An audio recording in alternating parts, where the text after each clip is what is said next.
So I just had a thought, right? I grew up during the Reagan era. I was born in the early 80s. Um, I was aware of everything that was going on, even as a toddler.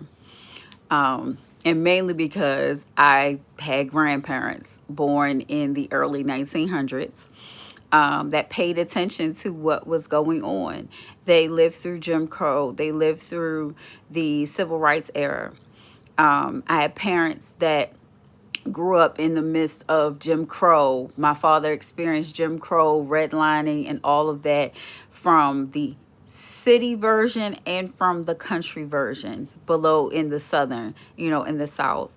They experienced the disparities in education and saw different things. And luckily we grew up in the mid-Atlantic because certain demographics don't want to admit that Maryland is also below the Mason-Dixon line.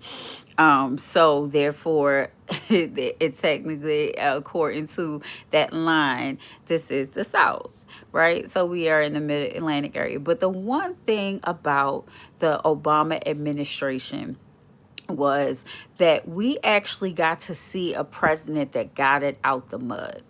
And there is a both sides argument with President Lincoln. Also, he was someone that, got it out the mud compared to other presidents that had been in office. But let's stick with Obama.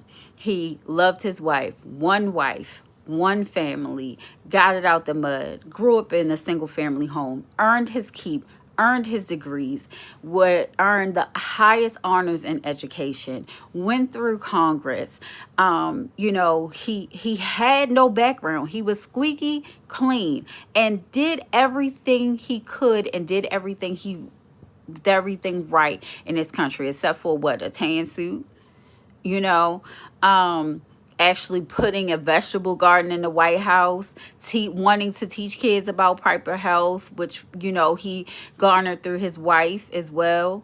A wife that was actually present, not just living off of the benefits of the presidency, actually working for the people, doing his job. So, this is going to be a series of shorts. So, get ready. I guess I'm going to fill the meter up. But let's take a look at that because I watched different eras of presidents growing up from the 80s and the 90s, and no one compared to Obama. And here's why. Stay tuned.